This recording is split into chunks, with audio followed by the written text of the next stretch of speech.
Hello everybody, this is Fernando for the latest Cryptids and Monsters news video. The BBC just posted this article a couple of days back, and so I decided to post a link here for you and talk about it. It has to do with an interesting notion regarding hunting for cryptids and how sometimes this stuff can be a little dangerous.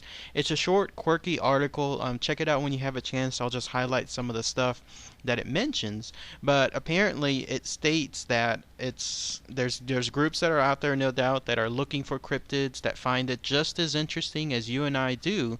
However, sometimes they come across them and it's not actually the cryptids that can pose dangers. In most cases, it's either the environment or, let's say, the cultures or the people that they find themselves in whenever they visit those locations.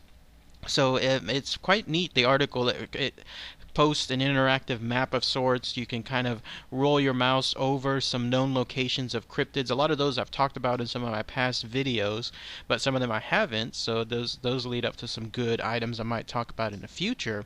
But with regards to at least the dangers, it says for the most part, hunting cryptids, especially when it comes to, say, friendly places, like if you're hunting, for example, the Jersey Devil, and you're there up in New Jersey, obviously there's not going to be that much danger because it's a metropolitan area, it's a city area, you're going to have a lot of people nearby, so it's not exactly something that you would have a lot of risk on. Same thing, for example, if you're hunting the Loch Ness Monster.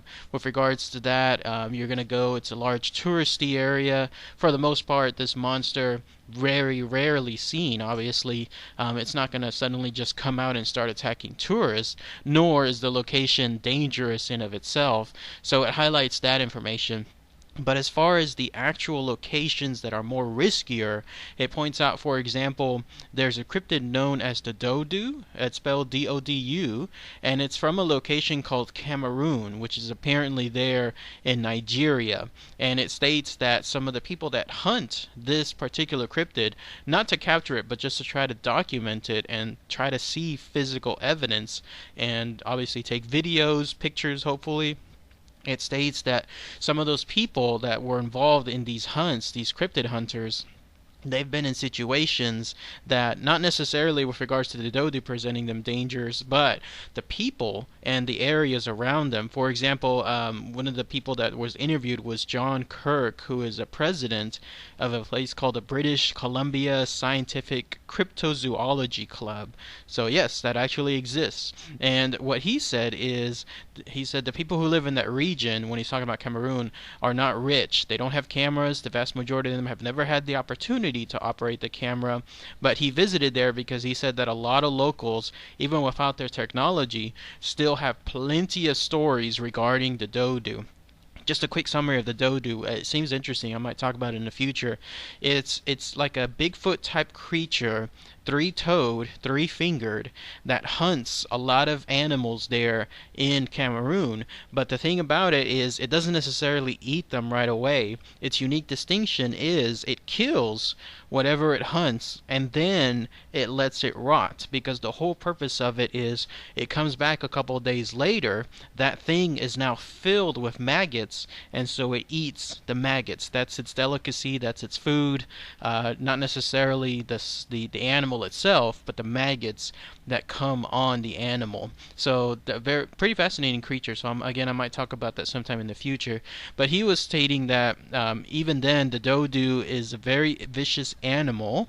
So they haven't encountered it. They haven't evidence of it. But according to the locals there, they advise anyone that comes specifically to try to hunt for the dodu to stay away from it, because this is a creature that is known to be very aggressive, very territorial, and examples of it include people stating that this thing was very aggressive towards nearby gorillas and chimpanzees. So obviously if you're dealing with something that can take on a full-size gorilla and maintain its territory in that manner, you're dealing with something that can be very dangerous. So that's one aspect. But the other thing that I was mentioning had to do with the environment and the people surrounding it. He said that in that area, the woods are also, there's lots of many poachers and smugglers, and he described one incident involving some of the people, the cryptid hunters, ran across some bird poachers, and when they did so, these bird poachers were not going to let them leave without pretty much threatening them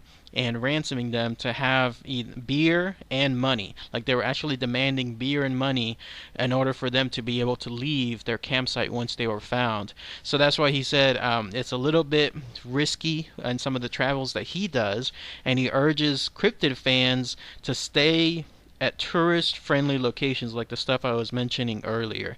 So yeah, check out the link when you have a chance. Again, it's from the BBC. It's a small article. It's not too long. It might take just a couple of minutes, but it's a pretty neat article describing some of the dangers with regards to the cryptids, either from the cryptids themselves or, more likely, from the environment too. So, all right, everybody. Thanks again as always. Take care.